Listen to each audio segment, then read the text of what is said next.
Welcome to Around the Board, a show where one board game enthusiast and three traitors who left me crippled alone and suffering these last few weeks after I shattered my ankle discuss board game topics and news. On today's show, we'll wrap up the year 2023 by covering a number of topics, including the newest new game to us, the surprise game of the year, the most played game of the year, the best game of 2023, and more. So won't you now join us as we resume our regularly scheduled programming here on Around the Board. Hey guys, what's going on? Can I just say something, Andy? It's great to have you back doing the announcing, because it was a little bit stressful. Daniel and I trying to fill in, and we don't sound as good as we think we do. But it cracked me up on that intro. It reminded me of season 1 of Gilligan's Island, where they mention everybody except the professor and Marianne, because you mention every category but one. But that's fine. That's the way it worked out. Oh, I didn't. You know what else I didn't do? Did I miss one? Which one did I miss? Most disappointing. Oh, well, yeah. But he did say and more. He did say and more. I know, that's what I mean. It's like, and you know what else I feel bad about is I didn't announce everyone's name either. Oh, but it's okay. At this point, everyone knows who we are. We're kind of, big stuff. So yeah, that's right. Yes. Big stuff. That killed the mood there. That really as Daniel Bonacourt would say, we're all over the internet. So there you go. That's us. Well, all right, Andy, what have you been doing since we last recorded with you? You've been I've been laying in bed. I sent you a video. Do you remember the video I sent? Did you play it?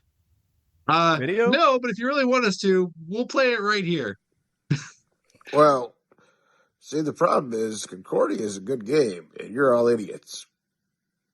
And I have a broken leg. So that's all I have to say about that. I think you were in a drunken stupor or medically induced coma or something. I don't know. Yeah, I see why you didn't play that now. That was pretty bad. Okay. Well, still, I feel like I needed to chime in on Concordia because it is a really good game that I enjoy, but none of you seem to care too much about it. I guess John was the lone okay defender, with it. man. That's right. I know I'm not the one you want on your side in a game like that. But it's true. I said I wanted to play it again. I was the one that said Dana was an idiot for not liking it for the reasons he doesn't like it. So well, that's true. That's worth a point or two. So. That's right. All right, and Topher did a good job. Yes, it was a decent rondelle, so it was fine. Concordia is fine. And then you brought on Sarah. That was cool. Yes, indeed. So, very well. She's I think one of the better guests we've had for sure. Yeah. Well, so.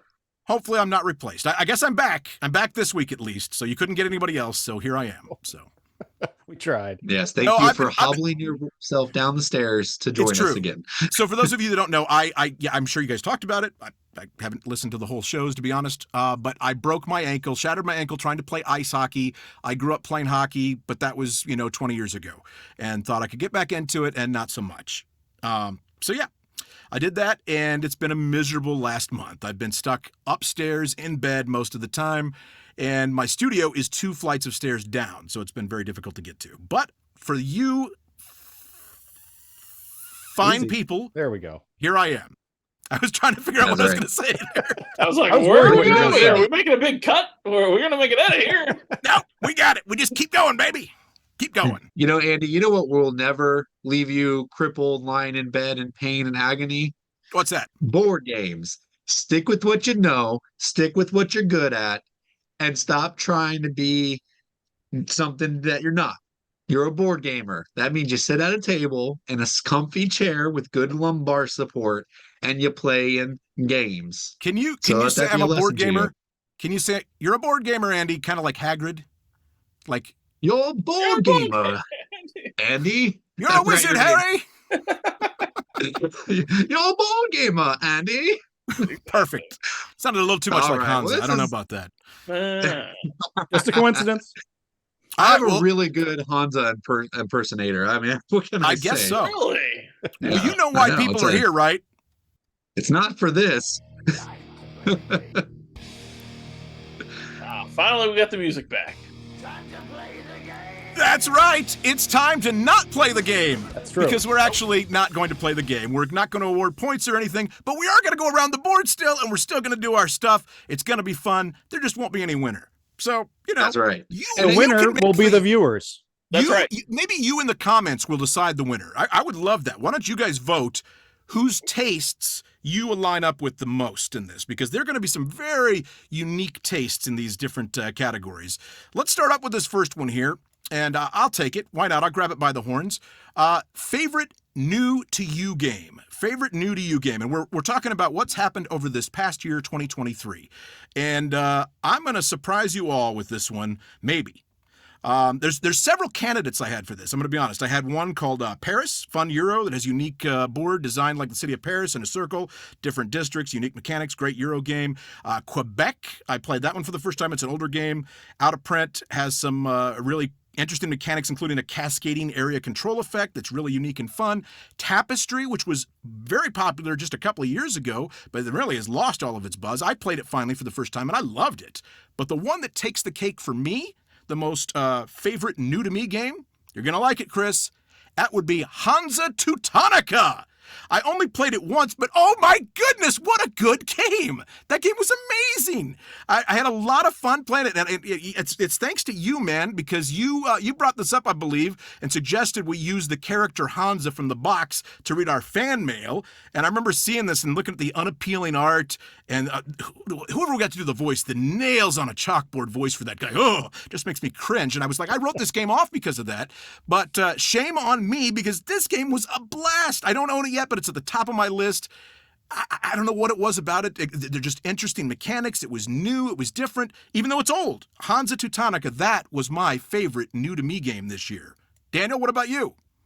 Well, before we go to me, yeah. Andy, I think we need to check in on our mascot to see how he feels about this wonderful news. Hansa, did you hear that? Oh, yes, I did. I'm so excited that Andy enjoyed my game. I knew he would love it. All right. Andy, do you like me as much as you like the game? You know what? It is the giving season, so I'll just decline to comment. Oh, geez. Oh, that's the best thing I've ever heard you say. All right, thanks, Hansa. All right. Now let's Well, get The on love into fest it. continues. Yes.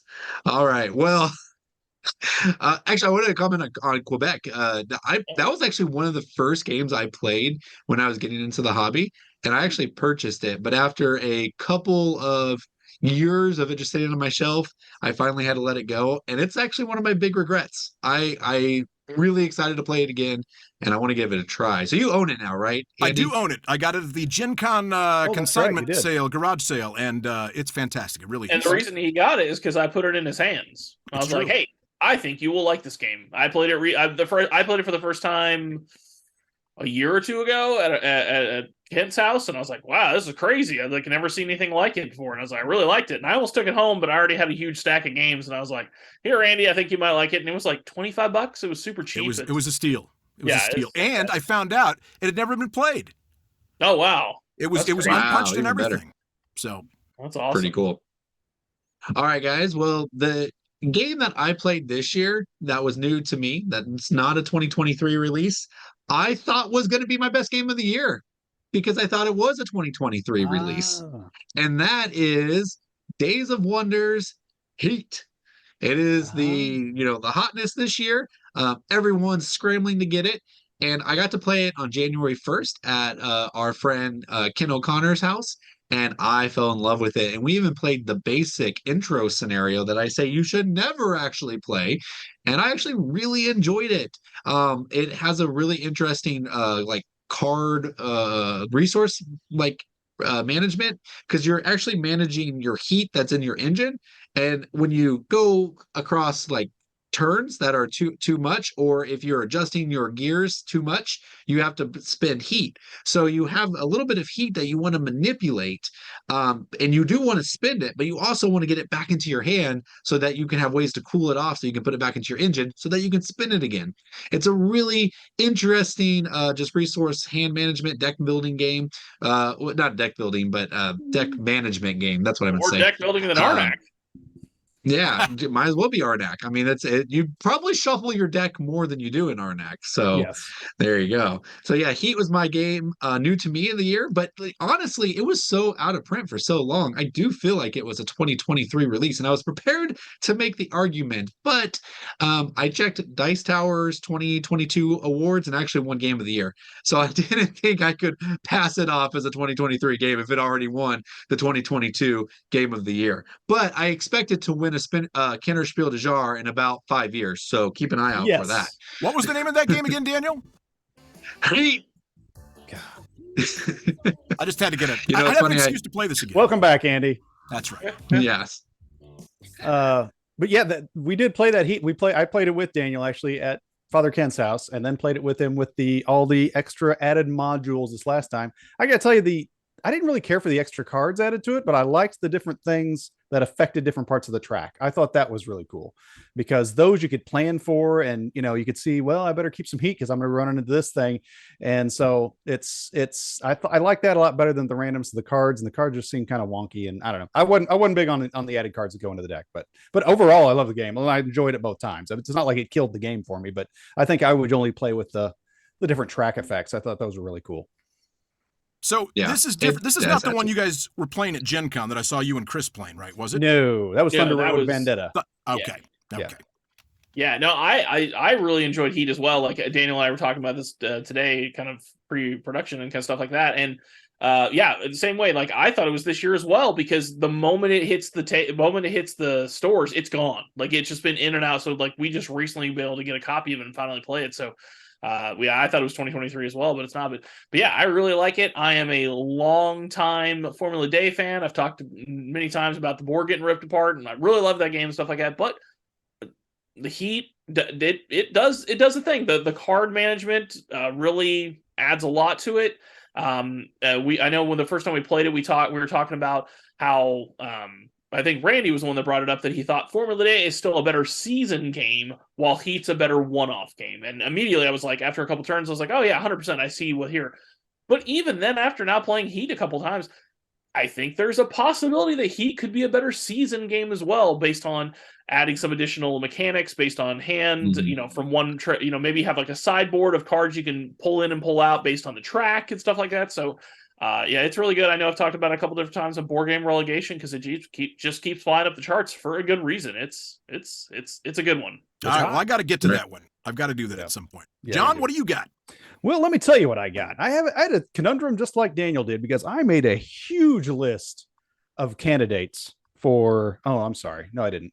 We're not in the game of the year. But one of these was on my game of the year thing. But then I realized it was a reprint.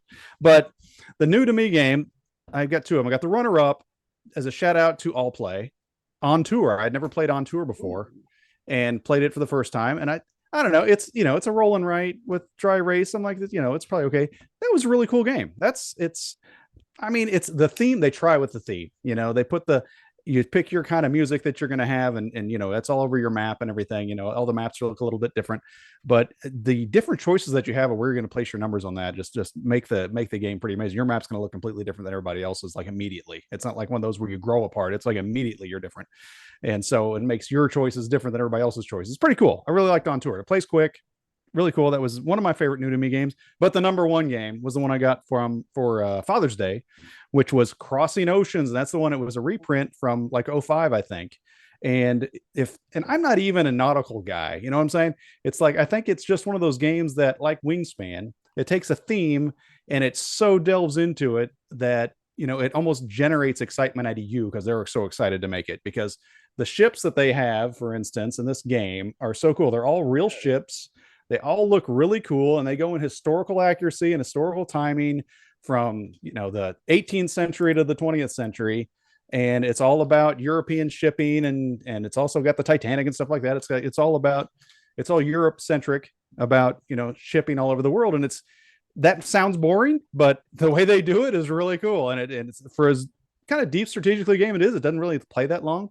I think Chris and Daniel have both played it with me and enjoyed it, but that's one that I need to get to the table more often. But that was my new to me game that, even though I was kind of excited about it, it was I mean, way better. And I thought it was going to be, well, I'm going to be able to play this with my geeky game buddies, but nobody else. No, other people can play it too. And it's deep, but it's not crushingly complex. And so love that Crossing Oceans. It's one I need to play more. That's my new to me game of the year.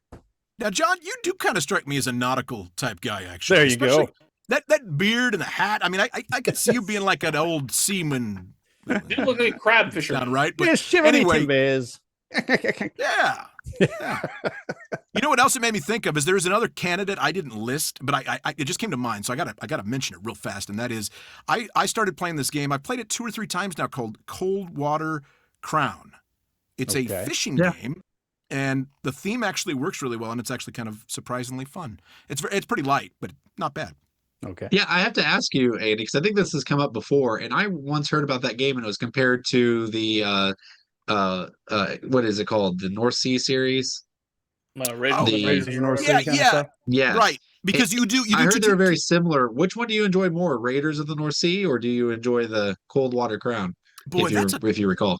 That's kind of a tough one. Cold Water Crown is less strategic, but it's light and fun, and the theme works. Okay. That's tough. I used to really love Raiders, and then I kind of got sick of it. So it's really hard for me to say. Raiders is probably the better game, but Cold Water Crown is not bad. I think I prefer Cold Water Crown. Maybe on the rocks, maybe the spritz of Coke. Well, Chris, if that was an alcohol reference, I did not get it. I think it is. I don't know either. You old drunk pirate. All right, Chris, take us home, baby.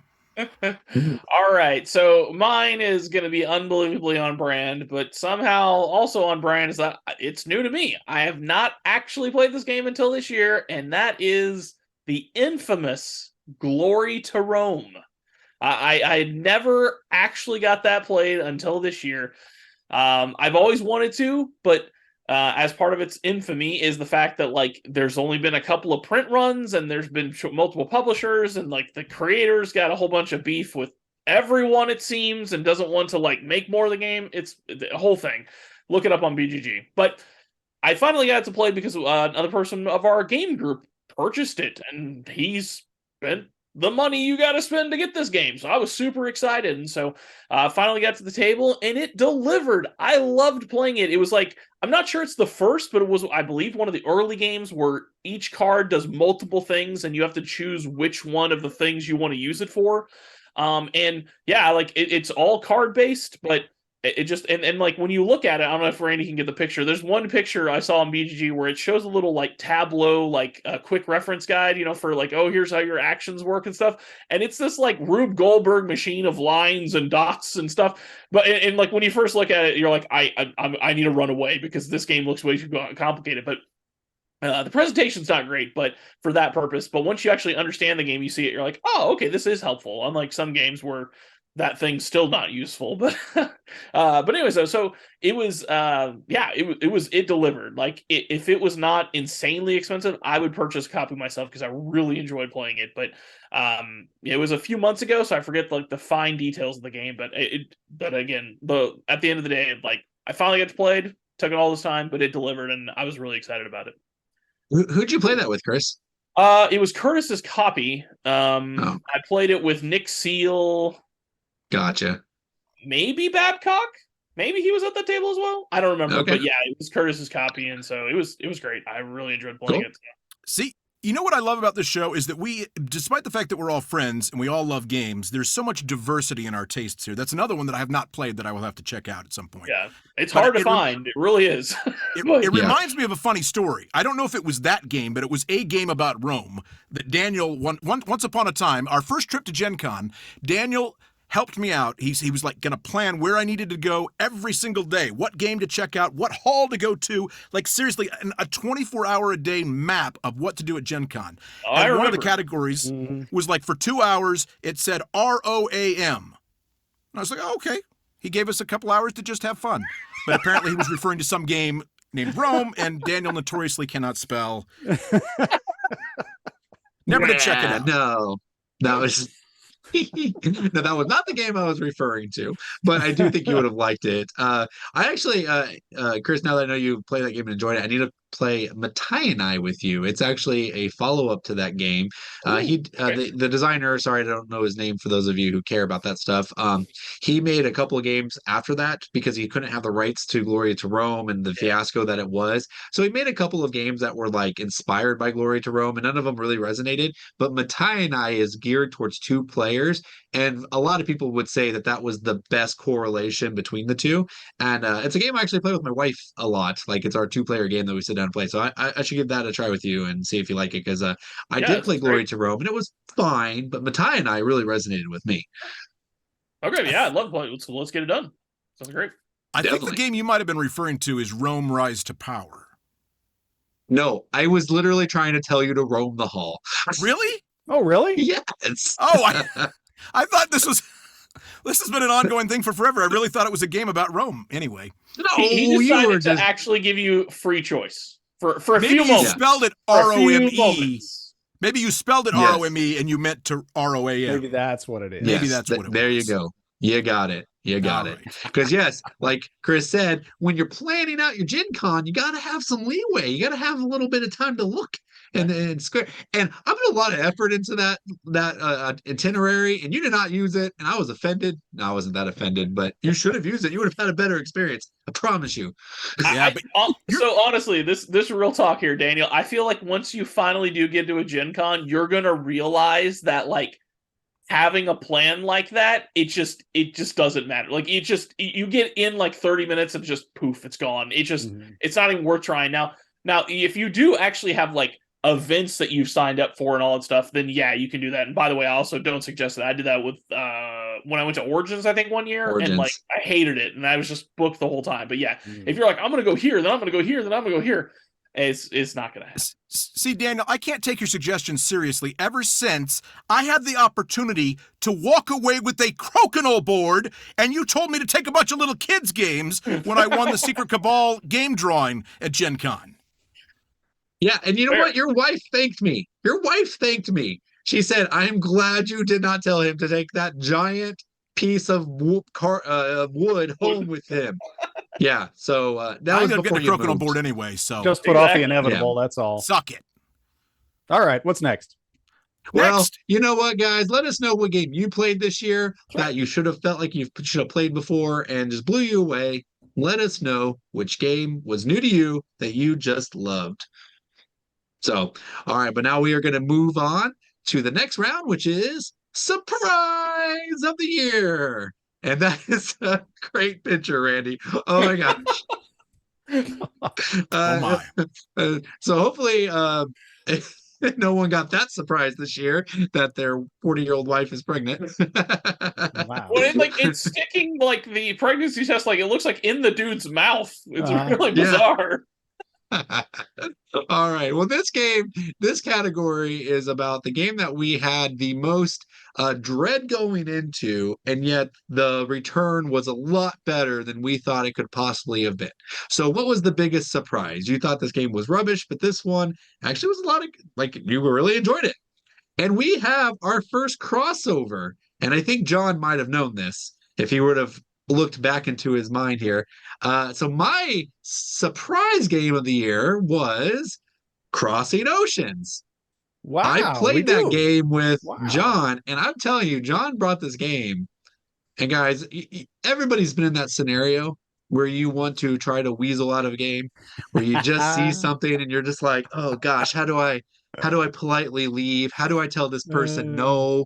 And John was so excited about this game, and I was like, I don't know what to do, I guess. And I tried. Yeah, I had to play it. And this game was fantastic. It was really good. And it sounds like the designer was Matt Gertz, which is the designer of Concordia. He's known for his rondels. So maybe this game was a rondel. Maybe that's why I enjoyed it so much. It literally was. It's not. There was a rondel. Yeah, everybody has their own personal rondel. Yes. That's right. Yep. See, I'd finally get it right eventually. Yes, this one is a rondel. But yeah, Crossing Ocean. Yeah, Crossing Ocean. This cover looks like it came out 20 years ago, guys. But this was a 2022 release, and the ships, like John said, like the passion for the ships came through, and it's like it did. But that's also like super nerdy. Like nobody really wants that. I mean, I know we're in a nerdy hobby and we all do that, but it's like usually when things get that in depth, it's a little too nuanced for you to really appreciate it. It's kind of like when I show these guys the newest Marvel game, and I'm like, but look at strong guys in this game. Isn't that awesome? And they're like, I don't know. So, and that's usually a sign that this game's not going to be great. Just the people who like that stuff will like it. And I thought that's what Crossing Oceans would be, but it was really good. And I would explain it, but it's been a while. And I think John already kind of explained it a little bit, but check it out. Crossing Oceans should not be scoffed at. Funny, just to kind of add to that, where you're talking about how they were into the design of it. Chris and I were cracking up because it's not a simple game, but still it's like a 2-page rule book front and back. And that's with examples and everything. But the fluff is a catalog. You got a catalog that goes through every ship in the game, talks about where it was made, what it did, and what happened to it at the end. Did it sink? Did it get scrapped? Whatever. Oh my, it's amazing. We were cracking up like, here's the fluff. Here's the rule book. So that was pretty funny. But to go on to mine, that is not my surprise for the year because I knew it would be good. But we've got I've got 2 of them here that I had very low expectations for, and it was pretty commonly known on this show. And the honorable mention, the runner-up, is going to be Scythe, because I hadn't played Scythe ever, and it's been around forever. Well, not forever, but a while. But for some reason, something about it, I was just like, that just doesn't sound like the game for me. But I played it and I really enjoyed it. I love how it's a Euro disguised as an area control game. And really, it's more Euro. It's way more Euro than area control. The area control is kind of a side quest in that game, but it's very good. I like Scythe after all. But the number one has to be the notorious Great Western Trail that I trashed at least 3 or 4 times on this show before playing it again and then saying, I like this game. And Daniel hated it. We were playing this game in preparation for the show. And Daniel looks at me halfway through the game. He's like, you're enjoying this game, aren't you? I'm like, yes, Daniel, I'm afraid I am. I'm not going to be able to trash this on the show. That was the whole plan. I was going to be the one trashing the game on the show. And I couldn't do it. I can't. This show has too much integrity to you, the viewer, for me to just trash a game that I enjoy. And I really enjoyed it. And I would play it again. So Great Western Trail by far is my biggest surprise of the year. Well, I'm glad it was a surprise to you because we got to do another dress up episode on that. And if we had known that you liked it, because those of you who are watching this for the first time or haven't watched it very often around the board, we try to pick games that we are purposely divided on so that you get both takes. So with the Great Western Trail, we thought, okay, we have a hater in John, so that will be really good. He can really come at it, and the rest of us really enjoyed the game. I think Chris was like on the fence, but me and Andy really enjoyed it. So, but then you came in with you liking it. I was like, what's up with that? You ruined everything. I know. I'm sorry. But we got to dress up in really cool outfits. So we did. It was worth it. Cool outfits. It wasn't a super surprise to me, but like, because I within the last year, I also made a play that I've talked about in the show as well. I made another play of it, and I finally saw the matrix of the game. I was like, okay, now I understand why all these people I respect really enjoy this game. But it was within this year, because that I had that, because up until then I was just like, it's fine, but I just didn't see it. But yeah, this year I got that play, and I'm like, hey, this is great now. So Chris, what was your surprising game? So mine, I'm so happy. I was so worried this was going to be taken by the time it gets to me. And mine, there can't be a game that's more surprising to me that I end up loving than Envelopes of Cash. Like, like it's not just shtick for the show. Like seriously, like again, as if you've been watching the show, we started with a board game, Believe It or Not, John talking about games that are real or not, and he's like, "Hey, it's this game called Envelopes of Cash," and immediately I was like, "False, not a real game." Like no one names their game Envelopes of Cash, and then he was like, "Oh, it's about." Paying players to come to different universities in college football. And I'm like, okay, that's really funny. Good joke, John, but that's not real. And then it ended up being real. And I was like, what? And then randomly, like, again, unless this guy, like in our play group, unless he's like ninja level troll, like he just hits us up like a few days later. He's like, hey, at our coming board game night, I got a couple Kickstarters in. I got so-and-so in Envelopes Cash when he wants to play. And we're all like, what? There's no way you actually got this game. And so sure enough, he had it, and then he puts it on the table and he's like, yeah, so the main mechanic's from Macau. And I'm like, from Macau? I love Macau. Like, what? And so yeah, like it just every step of the way, this game just more and more, I couldn't believe it. And then we got to the play, and it's really enjoyable. Now, granted, if it had some other mechanic than Macau mechanic, then maybe I wouldn't like as much. But it did. Like, it uses a mechanic that I love from Macau. I love the decision making of, do I want 1 blue buck right now or 6 red bucks 6 turns from now? I love that decision making. And then the theme was implemented well and stuff like that. But yeah, like on pure like surprise, without question, maybe the biggest surprise in board game history for me altogether, because I didn't think the game was real, to I really enjoyed it and can't wait to play it again. So very good. Yeah, That was nice. You know what was one. extra trolly about that is Dan Abel never actually posts on Facebook either. So the fact that he even posted it was like mind blowing. It's like, this is like the universe was like conspiring against us to make this happen. Yeah, it was wild. So yeah, good point. Good point. He's never on there. Yeah, it was good. Yeah. What about you, Andy? What was your got? surprise? Well, so, one of the funny things about our show sometimes is that we're not always on the same page. Actually, maybe I'm just not on the same page. That may just be Correct. it. But right. for instance, I thought I didn't quite understand, I guess, how this was defined this segment. So I'm a little bit off. I didn't go. So what I will say, one thing is, I thought if we were awarding points, I don't think John deserved any, because I thought they had to do with games that came out fairly recently in this case. And you're talking about old games. Nope.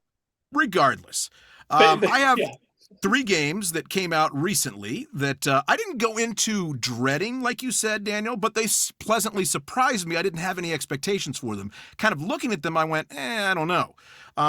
So 2 of them were at Gen Con. One was Forest Shuffle. Forest Shuffle, which for me does everything that Earth tries to do, or Arc Nova, but it does it in about 30 to 45 minutes, and I don't hate myself and want to stab myself in the eye with forks. So I liked it, and it still gave me that earthy, wonderful, Tree-hugging. kumbaya, tree-huggy feeling. And it was made with no plastic. So there's that. That was a fun one. Also, General Orders World War II. Again, I wouldn't have gone into trying to seek this game out. I'm not a big war gamer or anything, but this gave, I guess, the sense of a war game in a very short amount of time with worker placement. So it had that Euro mechanics and war game, and it's a 2-player game. It's definitely in my top 10 2-player games, so that was up there. But the one that really did it for me, and I know, see, this is where I thought I was going to be disqualified on technicality, but since John threw out Great Western Trail, I now know that I'm just fine, and that would be Wonderland's War, Chris's favorite game. Oh my goodness. When this was such a surprise, such a pleasant surprise. It was technically introduced to me at the end of 2022, and when I saw it, my buddy Tyler showed it to me, and I thought, wow, that's a big box. Oh, there's a lot of pieces there. Oh my goodness, I don't know what Alice in Wonderland. What kind of theme is that? Oh my gosh, though, I played it probably 6 or 7 times since then. It is surprisingly good. Oh, it's heavy interaction. It has battling, area control, leans heavy into a theme. Sounds like more like Ameritrash, which, again, if you know me and my tastes, that's not me. I'm more the Euro fan with little theme and more abstraction and notoriously bad looking. But this game was so much fun. I loved it. I love the bag building element. I love the decisions about where to battle, the player power variability. It all just works for me. It looks gorgeous on the table. And even the theme, Alice in Wonderland, you wouldn't think that would draw anybody in, but it really did. It worked so well. It was just a pure pleasure to play. My surprise game of the year. I'm glad that was it. Andy. I really... Welcome back. Thank you very much, Chris. Good to be I'm back. so glad to have the Stephen A. Smith of board games back on the show, just throwing lies to make hot takes. No hot takes here, baby. There's no way you feel that way. It's I impossible. really do. I like the game. Is so bad. I love it. I like it. I like it a lot. Well, Chris, it's better than what I thought he was going to pick. I really thought Andy was going to pick Challengers. You had the same kind of arc there. That's true. It's fair. Funny thing you went about into the, it thinking it was going to be garbage. It was an 8-player in a small room, and we were all cramped, and we were like, "What is going on?" And by the end of it, you were in the finals, and you were hooting and hollering with the rest of us. Hooting and That's hollering. right. It's true. Hooting and a hollering. A couple things there. Number one, I didn't know that you had any apprehensions about Wonderland's War in the beginning, so that's why I was a little shocked when it was on your list. But yeah, now I understand. But number two, just one thing I've always wanted to comment about General Orders World War II is I don't get the World War II part. It's a very generic battle game. There is no references to World War II at all, other than on the box cover where it says World War II underneath the title. That's the part that's a little bit. You've got 2 maps. You've got 2 maps, one for the European theater and one for the Pacific theater. They're just generic theater. It's not like an actual map. It's just something that they It is made a up map. of. One has mountains and is more European, and Thank one has you, more but I islands. mean, it's not an actual spot in the world. You know what I mean? It's- That was actually in World War II. John, you and your themes, they have to be I'm just sorry. perfect for you, don't they? Just perfect. Yes, they do. Oh well. All Which right, game's guys. better Well, than that was Mint our, anyways. so that was our surprises this year. What were your surprises? Which game did you walk in with dread or just dismissal and actually turned out being maybe one of your favorite games of the year? Let us know in the comments below. But let's move on to the next round, which is disappointing games. So, John, take us away. Speaking I'll take of us away. disappointments. You guys, two of you are gonna love my games for that are up for disappointing game of the year, because I really didn't have that many. To be honest with you, I didn't have that many games that kind of fell flat for me. So it's a good year. It's a good year for Yeah. me. Good year. Part of it is probably because if any game looks like I'm not going to like it, I shy away from it pretty quickly. So there's a better chance that I'll have surprise games of the year than disappointing games of the year. Well, aren't you just the discerning board gamer? I am. I only have so much time. So anyway, these are both games that have been pumped up really heavily by members of this show that I got a chance to play this year. And maybe because of that, they are my two most disappointing games of the year. Okay. The runner-up is Oasis because that makes sense. I That was makes sense. there goes Daniel. Good. Because after all I had heard, I was expecting a lot more out of this game, and it was an okay bidding game. It was okay. It's It's if an it hadn't Alan been so Moon pumped classic. up, I probably would have liked it a lot more. But it's only the a fine runner-up, game Daniel. It's a Daniel's fine game gone. that He's Daniel walked plays off the wrong, show. which is why he likes it. So. What now? He It's a plays fine it wrong. game How does he that play it Dan- wrong? It's a fine game that Daniel plays wrong, which is why he likes it. That's right. He makes it way more of a negotiation game opposed to just reading the board and making a play. Oh, no. It's a total negotiation game. That's what makes it There, fun. there it is. But anyway, Daniel was only my runner-up. It's not my most disappointing game of the year. If that makes you I'm feel worried better. this is going to be a me game. Make us feel better, but I'm just going to keep this beautiful game here. Oh, it's so everyone can gorgeous. bask in its Alex glory. not loves go- it. Continue. Let's not go too far and call it beautiful. Blech. But my number one disappointing game of the year, because of how much it was bragged about before we played it, has got to be Heaven and Ale. Because Okay, yeah. Heaven and Ale, What? as I had There you stated go. during our discussion about it, is algebra with no theme. It's bland colors. Like I said, you've got your choices of colors of different monks. You've got the white, the off-white, the taupe, the beige popping out off the board. And it's ugly, and it's math. It's a math ugly game. That's it. That's what it is. But it is a rondelle. I'll tell you that. It is a rondelle. Yeah. So And if the Daniel best calls it a thing- rondelle, it's correct. But that is disappointing game of the year. There we go. That's the winner. Andy, I'm your game's the disappointed big in winner. you, as Yeah. always.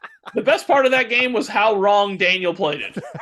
That was the best part of I the was game. going to say, you've never even played it right, John. I played it right. Daniel didn't. Yeah. I was the cheater. They played it correctly. Yeah. You know, people rant on that game for not having a theme. It has a theme. You're brewing beer. You're getting ingredients. What's wrong with you people? It has a theme. If I take the 2, I need the 3, and then I have the 5. But if I can place a 2 over here, if I have an 8 and a 15. Oh, that's it's what such it a great is. Euro game. Oh, It's still a it's great. incredible. Oh, it's. And if Daniel plays the monk, he gets 50 points. Yes. That's the theme. Just write it down. I win. Hey, you guys could have took the monks from me, but you didn't. So I'm could've. offended that you called out Oasis, but Heaven and Ale is Andy's number one game of all time. So like Right. that's shots fired, man. I mean, it was at the time we recorded. I don't know if it still sits the number Ooh, one. see seat. there?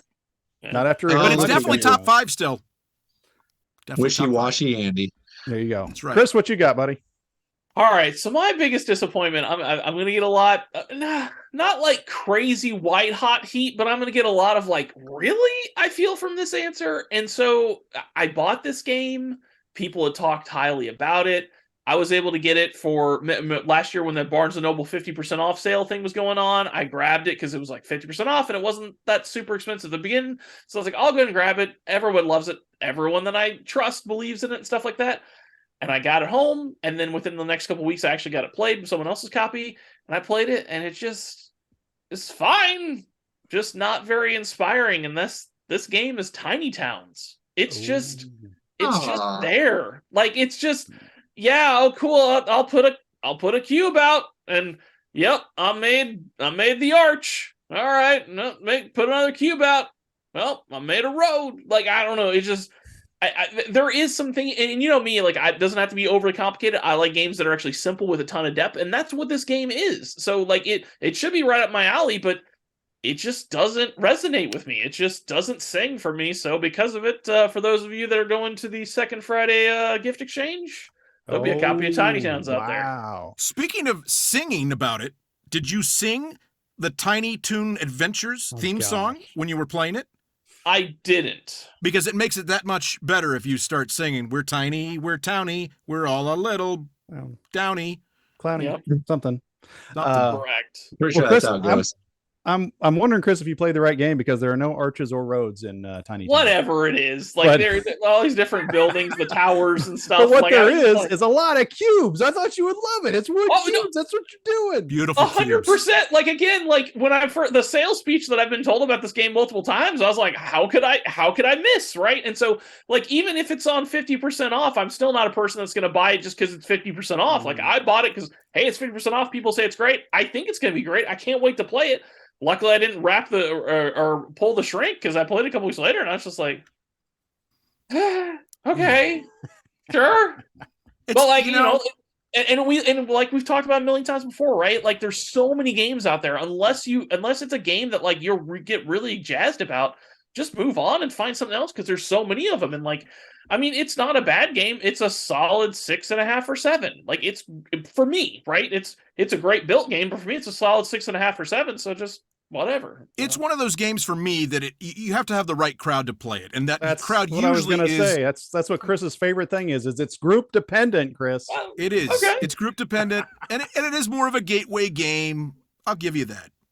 But again, like it doesn't have, like I said, a lot of games I like are simple. Like Knizia games can easily be gateway games in my opinion because they're very simple rules. It's just depth, and that's what this is. But I knew we couldn't get it. through an episode without you mentioning. Oh, I gotta talk about my main man with the bow tie. Put it on, baby. All right. So I feel like that so far, Andy, I really hope that you come out something different because so far I feel like this is just Attack Daniel's favorite games.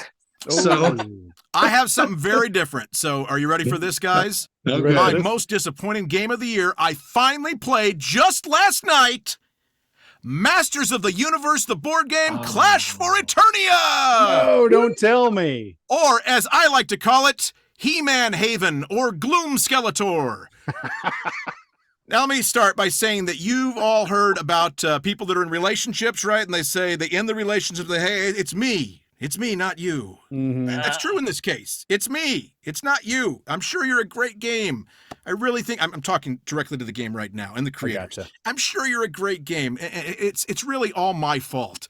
I grew up a huge He-Man fan in the 80s, and so I knew all the characters. I looked at the art and it popped. I saw the minis. It drew me in. I was seduced by it.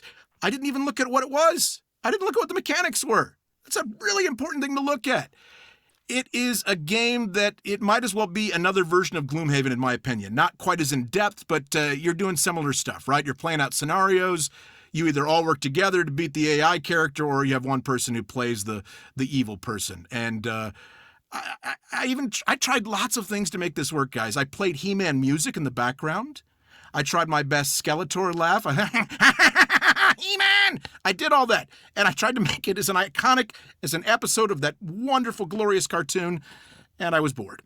Wow. Bored out of my mind. It probably says more about me than it does about the game. And Daniel, you may love this game because I know you're smitten by Gloomhaven. It may be right up your alley. So make me an offer. It is for sale. So I want to jump in here real quick and say that, like, I know you were disappointed because of how much you love He-Man. I guarantee that game is going to overperform what I assume it's going to be. Because I had zero expectations that a game is good at all at being an actual game. Like, everything about that Kickstarter was like, hey, let's cash grab He-Man fans with a bunch of miniatures. It worked. Yeah. Well, exactly. I actually think it probably is a really good game if you like that type of game. They actually just announced they're reprinting it. They just announced that, I think, within the last week. Andy, I've never been heard good things about it. And I knew you weren't going to like it, Andy. Like it's such not a game you've ever played. But I thought if there was a chance of you liking a game like that, this was it. but you're a lost cause. So I had on a side note, I had very like Runebound vibes about it, by the way. But apparently it's co-op or all versus one. Andy doesn't know the difference between Runebound and Gloomhaven and Well, Descent and no. I hear that. He knows nothing.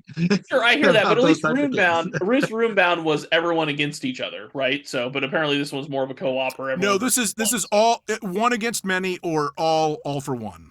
Right. So interesting. I mean, it still could be fun.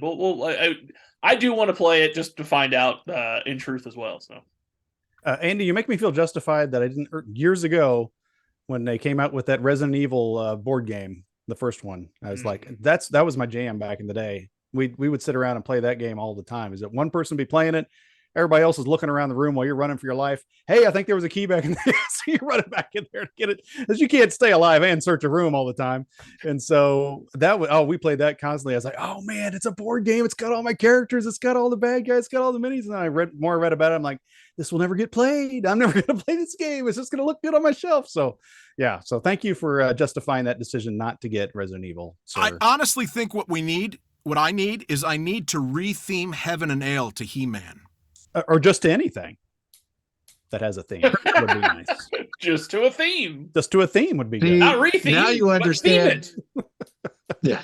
Now you understand my love of Marvel, Andy. It doesn't matter what game it is. You throw Marvel on there and it's going to make it better. Yeah, so get a game you like, throw He-Man on it. It'll be perfect. Perfect for a tabletop team up in our next episode. Mechanics first, though, guys. Mechanics first. Okay. All right. Well, speaking of intellectual property or mechanics, this may not be a surprise to anybody. Well, maybe it is. My biggest disappointment is because this was the game I was most excited about. I showcased it on the back of my shelf here for a while as the featured game. It was my favorite theme ever, not just Marvel, but X-Men. And that is this beautiful game, wonderful game called Age of Heroes. It was sold as the next leap of Lords of Waterdeep, and I read the description of how it plays, and it sounded very similar to Waterdeep. You're collecting resources so that you can go onto these missions, so that you can defeat the villains. Sounds like Lords of Waterdeep. You are actually playing as the game goes along. You will be laying out new locations that will allow you to have new worker placement actions. Again, just like Lords of Waterdeep. This game can't miss, right? Oh man, I played this a couple of times, and both times it was such a disappointment. And it's not that it wasn't like fun. Like, it was fine. It was a good time. The game wasn't bad. It wasn't miserable, but the game arc was missing. Sometimes when you play a game, you can just feel like how it ramps up and it gets to this point, and at that crescendo, you feel like you've done everything you can, and then it comes to a conclusion and you feel accomplished in what you did.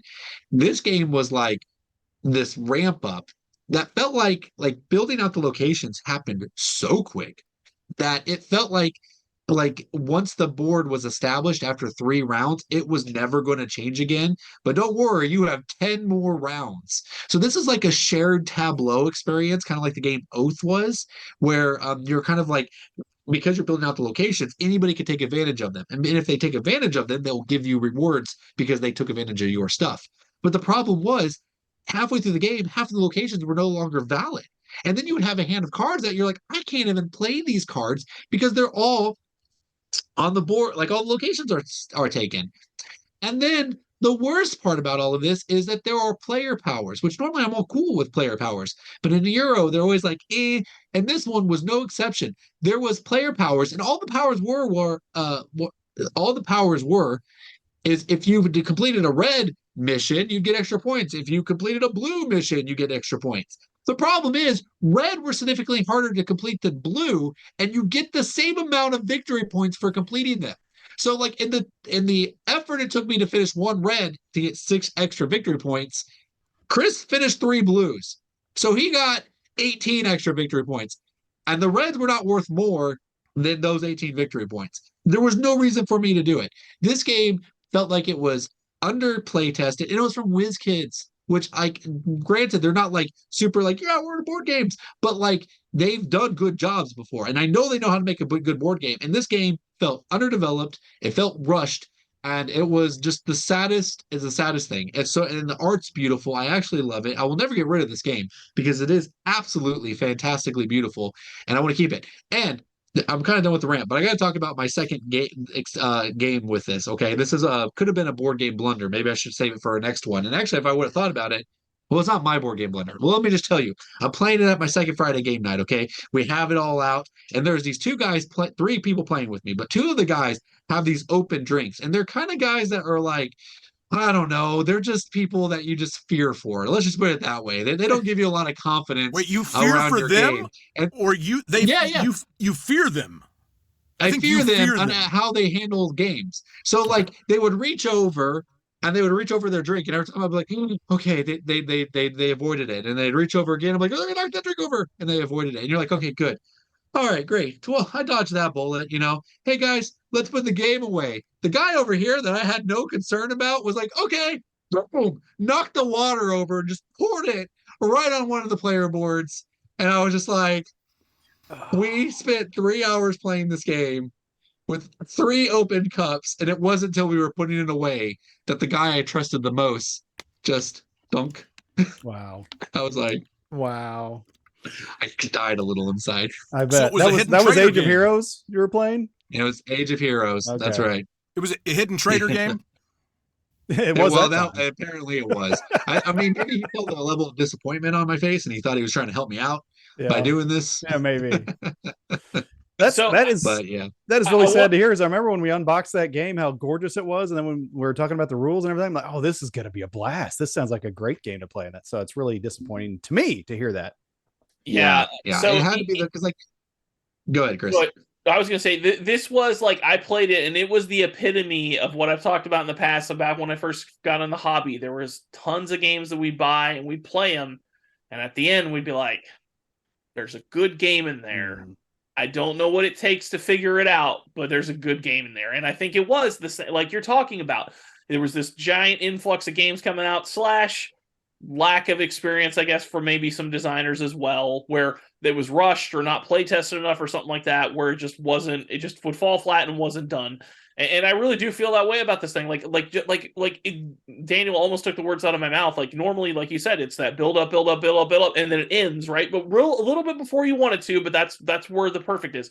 But this one, it's like, again, 3 turns in, the board's set, and you're just doing it for 10 more turns. And it's frustrating. And I immediately was like, well, maybe we can adjust it by, maybe you pay out the person the bonus if you would go there double. They get double the bill ability for you to replace it with your card. So now you have that, and I was trying to immediately think of different ways to fix it because, again, it's beautiful and the play was fun. It does have very much that water deep feel and it was cool. But then the player powers of me, you could just not do that. And then that fixes that problem. But the overall actual moment-to-moment gameplay did need some fixing, so it was disappointing from that standpoint that it wasn't perfect out of the box. So Chris, it was sad. I mean, it's no Oasis for sure, which is a great game that you should all check out. Don't get Chris started on Oasis. We'll be here even longer. He hates it more than John. Chris, let's talk about our most played games.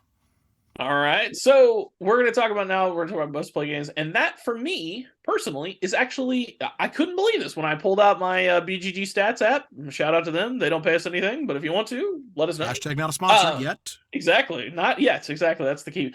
And I actually just acquired this game maybe 2 months ago at most, probably a month and a half ago, and it's Crusaders Thy Will Be Done. And you know why it was my number 1 played? Because it got 4 plays. I only have 23 games that I've played more than once, and 70 games that I only played once because of the man in the blue corner.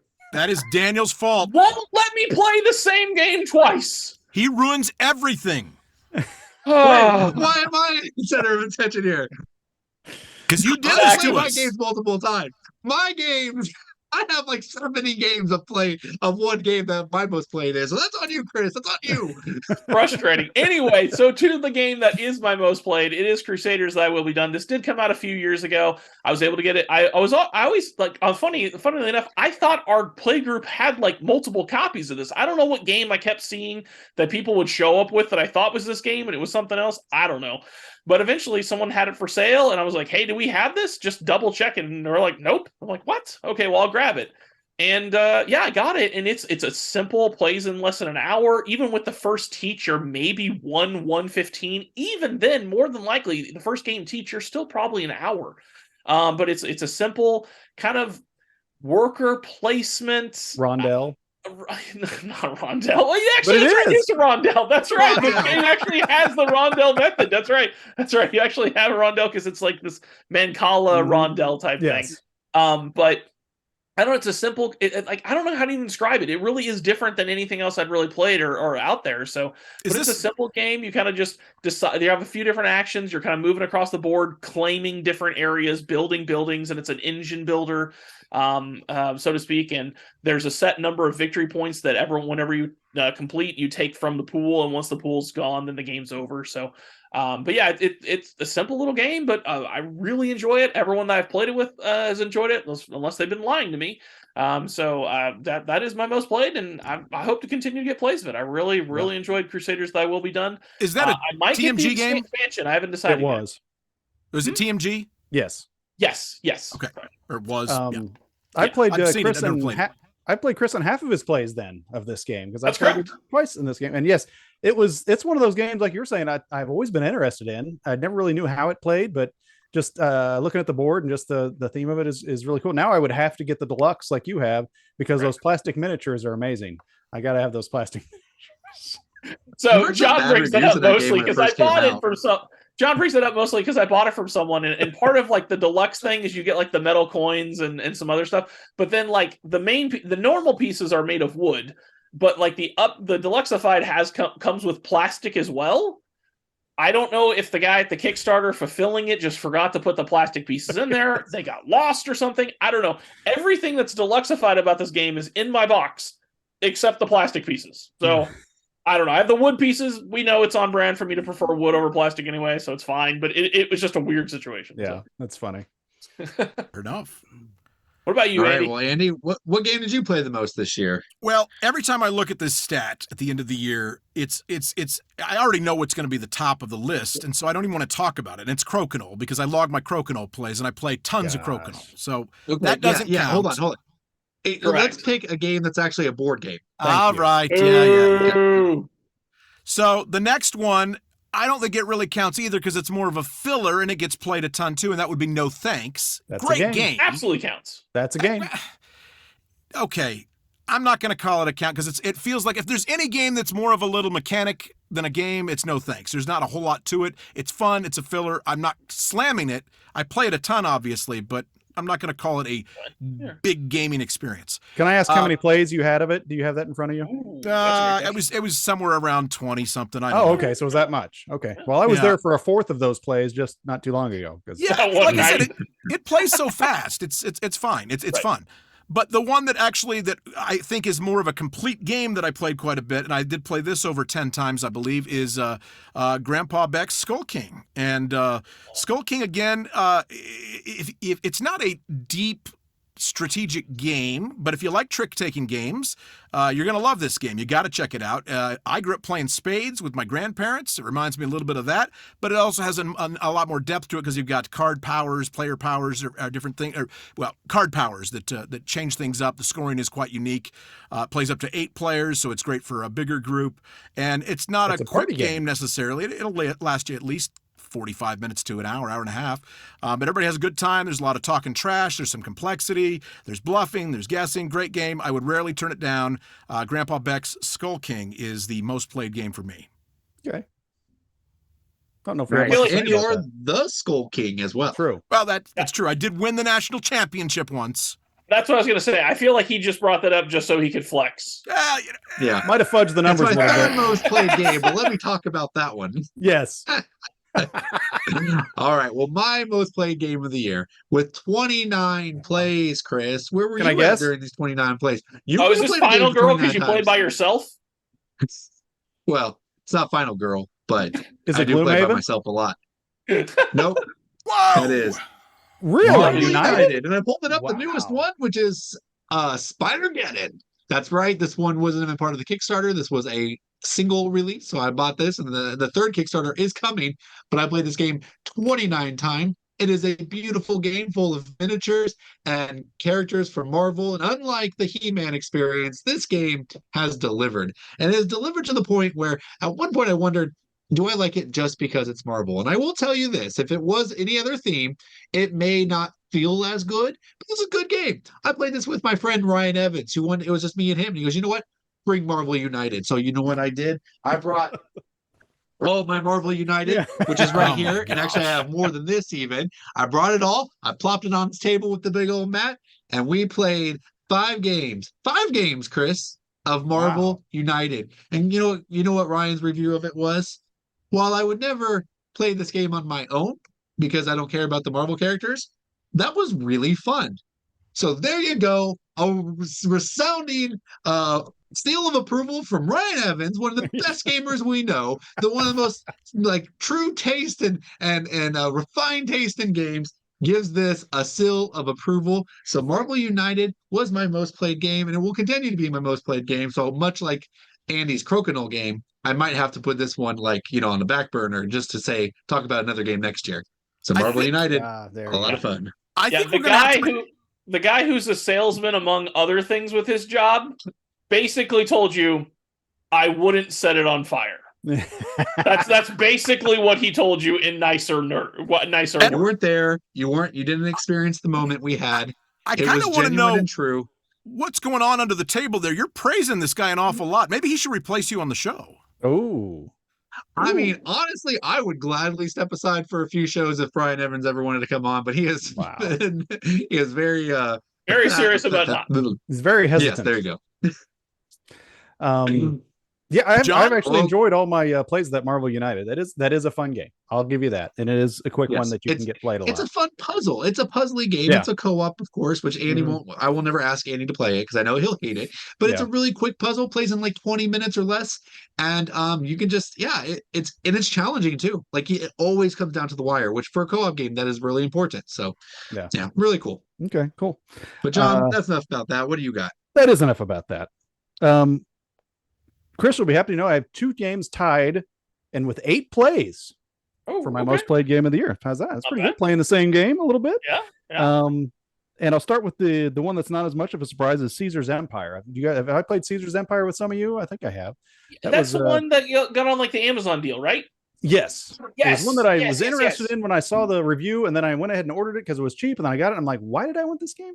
Yeah. And then Yeah, there it was is. Andy. I thought it was Randy that got a copy. Oh, it was you, Daniel. Cool. Daniel Yeah. got it. Yeah, Yep. it was there at 75% off. There we Yep. go. And there's a lot to unpack in that little game. It's almost quick enough to be considered a filler, but there's a lot of good decisions to make in it, and it's really quite snappy. I really like that game. But tied with it is going to be the one everybody here is going to love, and that is Bad Company with 8 plays this year, because I think a great coach once said the best ability is playability, because you can always get that one to the table. And I got people that ask for it all the time. And so somebody even borrowed it to take out on a trip, not to throw away like some of these guys would have done when they borrowed it, but to actually get it played. Is like, oh, that's one game we have to have on our trip. Can we borrow? If they wanted to buy it, but it costs so much, they said, can we borrow your copy? That was my only complaint about it, as you'll recall, is the $55 MSRP. Ridiculous for what should be a small box game. But anyway, it is a fun game, and it is my most played game of the year, Bad Company. So I got 2 things on John. this. First, sorry, 2 things on this. So first of all, Caesar's Empire. If it was Yeah. not for envelopes of cash, that probably would have been my surprise game of the year. Like again, gotcha. it was super cheap, and like the art kind of looks very kiddie cartoony, right, and Yeah. stuff. But when we played it, I was like, I really like this game. It's not super. It's not super. It's fairly simple, but there's depth. Again, Yeah. all, Zero all- luck. All my There's no brand, luck in I it. really enjoyed it. So Yeah. I was really surprised, but it's really good. Yeah. And then I did want to say I forgot. I forgot and got confused looking at my notes when I was talking about biggest disappointment. What I meant to lead with was Bad Company But I knew it was going to be trash going into it, so I can't say that was my biggest disappointment because I knew it was going to be bad. Gosh. I gotta speak of Bad Company. So, like, the name of our episode that we reviewed that was called Bad Game or Bad Company, because the teach of John was fine, but the surrounding environment was horrible. Nobody was paying attention, and include Andy and Chris and our friend Kelly and a couple other people. No one was paying attention. It was a disaster. So I told John I'd give it another shot, and I did. That's that last second Friday. And I stand by everything I said in that episode. Go ahead and watch it. It still holds up. It is not just a bad company. It was a bad game. Okay. Gosh, I don't see how you cannot like it. I really like that. Well, I mean, it's not the best game in the world, but I like it enough. You're John, and you have your unique quirks, don't you? I guess so. All You know right. what time the it is? moment that we've all been waiting for. That's right. It's time. The best game game of the 2023. 2023. So, my understanding, the criteria here is this game had to have been published in 2023, correct? Yes. All right. Correct. Finally, we're on the same page. Which is why Heat's not on my Well, list. yes, because it's not the spiel. This is just best game of the year. Okay. Yes. The spiel, it could be anything. So Let me give you the spiel about this. Ready? please do. My best game of 2023. Now, I totally expect to get grief for this because I think some of you guys are going to say that's not a new game. But I'm telling you, it is very much so a new game. And that game is the Castles of Burgundy Special Edition. Not only do you have beautiful castle minis, acrylic hexes, a neoprene mat, and some gorgeous art, you also have the foundation, the architecture of a well-worn classic that stands the test of time. It was developed by one of the finest German board game designers of all time, Stefan Feld. And this is where it gets new. You have new additions. You have something called the Vineyard, or the Wynyard, as my friend pronounces it. And it's a whole nother area of the map where you can place tiles and bid on things and create more cascading chain effects. And then you've got another delivery track where you can take your shipments and deliver them. And the thing is just beautiful. This almost was my most played game of the year. I think I got it to the table around 8 or 9 times.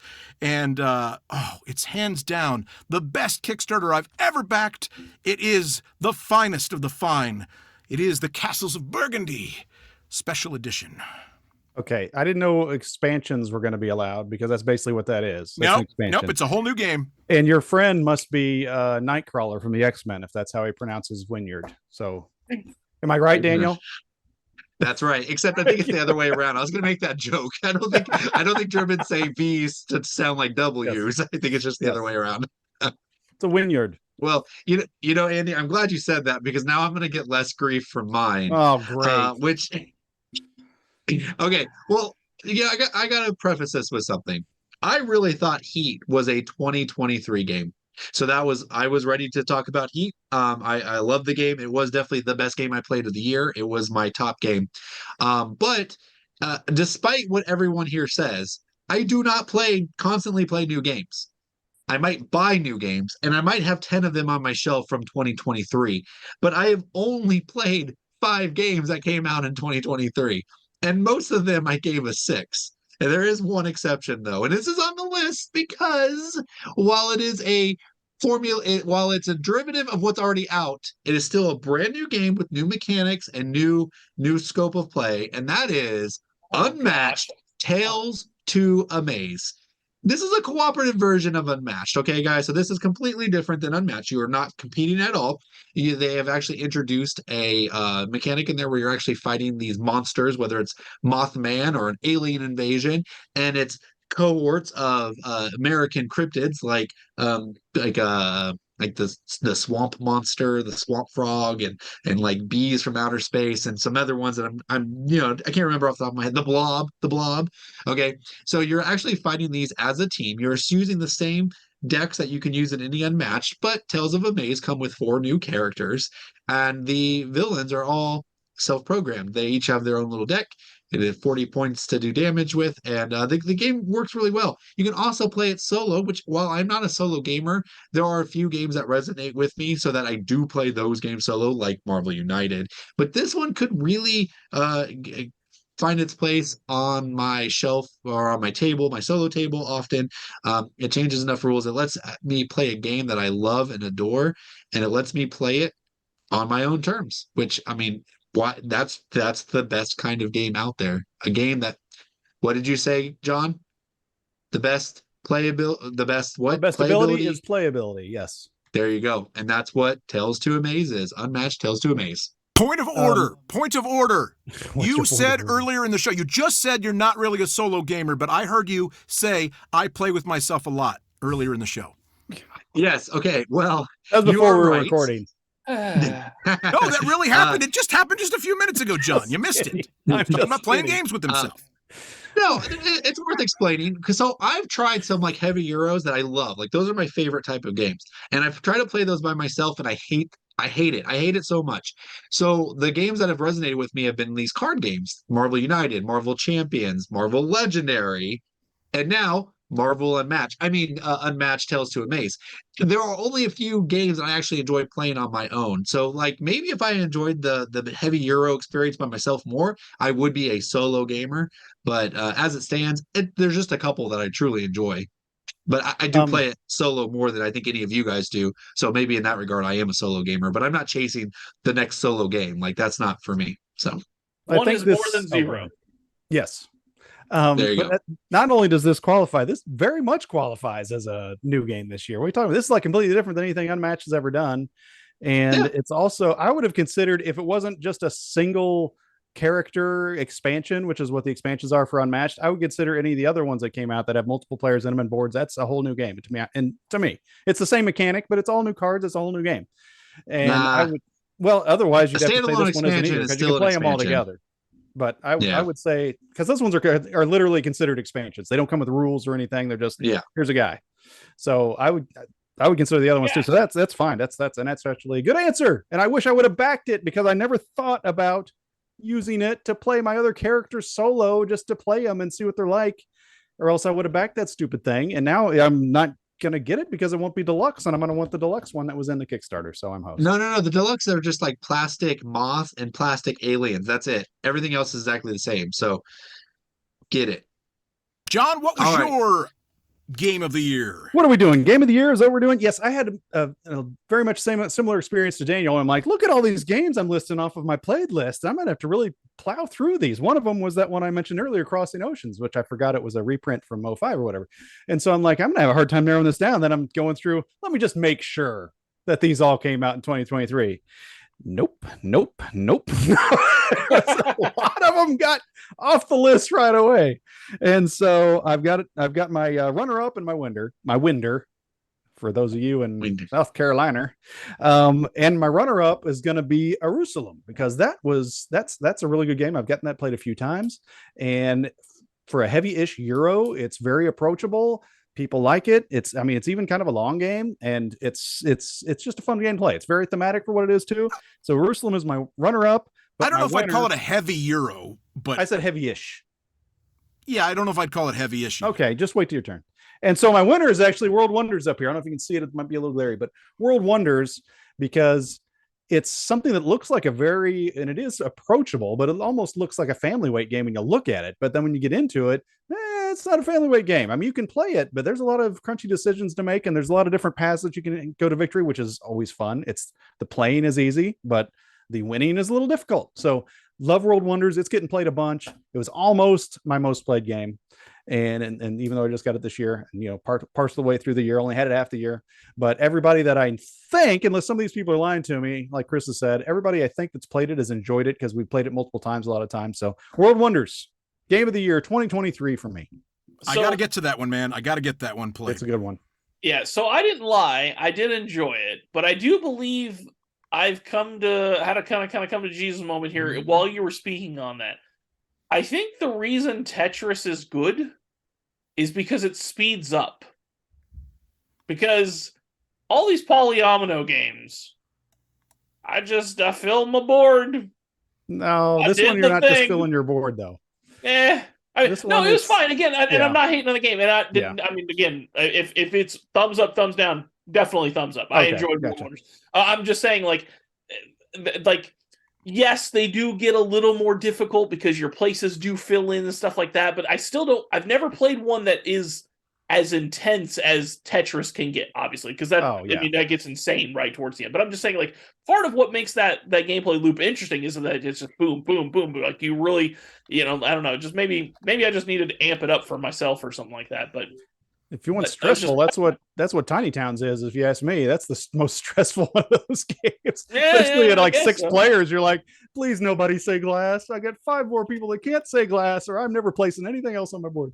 yeah, I guess that's fair. Maybe Yeah. I wonder And if they we, call if we- 4 glass in a row. Yes, you're like, oh, Because I What's know- everyone doing with this glass? Yeah. I wonder Chris? how we played when we played, because I know that, like, for example, Board Game Jesus Vassal, when he talks about the game, he says that if you play with more than like 4, then just like every 2 or 3 do a wild and you pick or something like that. I'd assume we didn't do that, but I started to wonder because I don't remember the game being very intense, but regardless. Chris, what do you got? All right. So What was your you got best something- game? Huh? What's your best game of the year, Oh, my Chris? game. Okay, I want to make sure I understand. All right, so mine is Union Stockyards. This Ooh. game just screams everything about me. And first of all, I want to make a point of order. I want everyone, for those here in the studio and watching, millions for watching at home, I want you to go to BGG right now. I want you to look up Union Stockyards, and I want you to look at that the 6 or 7 lines there of the description of this game. This is how every description on BGG should be. I'm going to read it for you, those that are in the car. I don't want you to get in a wreck, so I'm going to read it for you. This is 6 lines of the description. Union I'm not there Stockyards. yet. It doesn't matter for you. You can read it yourself. Union Stockyards is a midweight economic Euro game with unique features. Bullet point 1, a supply/demand driven market that is central to gameplay, not a sidebar. Cool. Low randomness, market changes due to player decisions. Worker placement game where your workers may go on strike. And then the final one, extensively researched historical theme about one of the great industrial wonders of the U.S. Gilded Age. That actually tells you what this game is about. I hate 99% of the time I go to BGG and I look at the description of the game and I have to read pages to understand what I'm doing in the game. Tell me at the top like at Union Stockyards. Don't make paragraphs about junk. Makes me insane. Anyways, so everything that said, it really encompasses what goes on. Like, it really has the cards that you play are very historical. There's like a little readout thing about each one of them. It's interesting. It's not overly encumbersome, but it's nice to know the kind of the historicalness. For example, one thing I learned is the Swift shipping company that you still see today, the Swift trucks you see on the road. Mhm. They started from a meat packing company. They don't do that anymore. They just do trucking, but that's where it started from. I thought that was super interesting. But that's also just theme and historicalness. The actual moment-to-moment gameplay here is fantastic because, again, how the moves you make really does move the market. You'll, on your turn, be like, I'm going to go ahead and I want to do something else, but I'm going to do this first because I still think I'll get to do the thing I want to do later. And if I do it right now, it's really going to mess up Daniel because he's not going to get the payout that he needs because I moved the market on my turn. And so that's really great. And then there's this, it looks very gimmicky. The first time you open the game, it looks very gimmicky. There's this kind of board that you place these different blocks on the map. And they represent the different buildings that you're making, the different plants, the different factories. And there's this whole kind of like, kind of Tetris thing kind of going on that you're building these different plants and you get points based on how they're placed and you can just buy land. So like if someone else builds in that space, they have to pay you the money instead of the bank. The game's fantastic. I really enjoyed it. This one was one of those that I've played multiple times. I think I played this one like 3. It was very close to my most played because of Daniel, and he sucks. But 29 plays. of a game that you played 5 times in an evening. Whatever. Anyways, so but yeah, Union Stockyards, I really enjoyed it. I can't wait to play more of it. It's fantastic. If you guys have a chance, you should check it out. That one does look Yeah, good. so Another one I guys, gotta check out, man. Yeah. Yeah. So I always want to say, guys, that we always call ourselves board game enthusiasts. We're not board game reviewers. We're not professionals. And this episode may show that a little bit, in that we haven't played a lot of 2023 games. But you know what? It's okay. Enjoy the games that are out there. There are thousands of games out there, and don't always feel like you have to rush to grab the newest hotness. Wait a couple years, let it simmer. Let's see what goes to the top. Hey, yeah, I just told you I played 5 from this year, man. 5. So don't give me those looks, Chris. So I'm impressed, but let us Daniel. know. That's you are clearly going to your 12-step meetings because Yeah, that's this is saying, like, progress. Exactly. Progress, Oh, not whatever. perfection. That's Progress, not definitely perfection. not what he totally says. Well, my whole point of saying that, though, is that you guys out there probably played more 2023 games. So let us know what your 2023 game is, and let us know which one you think we would like. Hopefully, you guys have been watching for a while now. You kind of know our tastes. Give us your opinion. Give us which game should we go out and buy, or which one should I go, grab on my shelf because I probably already purchased it because I'm a sucker apparently. And the 12 steps aren't working very well. Baby steps. Well, guys, this has been a fun episode. I am grateful for everybody that's been able to be a part of it. I'm glad to be back, and I would love to hear your comments, everybody out there. I think we all would. Tell us who won this episode. Who do you most identify with in their game-playing tastes? And join us next time, would you? Because we have some really cool stuff coming up. We are going to have a very special guest, the designer of Santa's Workshop, Keith Ferguson, will join us on the show, and we're going to give away a copy of that for our very special Christmas episode. So join us for that here in a couple of weeks. Maybe I'll win it. Yeah. That'd be awesome. Yeah. And after that, hopefully we're going to have our world-renowned, award-winning episode of Board Game Predictions. Mhm. Oh, Don't that's want to coming miss up that too, one right? either. Yes. Yeah, that's coming up in the future. In the future. In the year year. 2024. Yeah, there you go. There you go. Well, again, guys, thanks for joining us. Check us out on all the social medias. You know we're out there. Facebook group, Around the Board Show, youtube.com/Around the Board Show, of course, and all your podcast spots. And then, we got some other stuff. We sprinkle out some Twitterisms and some Xisms, I guess now, or Instagramisms and whatever. So say hi. We'd love to hear from you, and we want to get to know you better. And thank you for joining us. Around the board. There we go. Look at all those cool baby. little wonders Play this you can game. build in this Wonderful. thing. I feel like I'm just on a show of liars. I don't know, Can John somebody help me get out of here? real, but I gotta Daniel hop and out of here now. Andy, they just lie. My wife wheeled me in here, but I can't get out of here. Oh. Well, Camera final me episode both. of You Andy have time to record something else then. as he starts.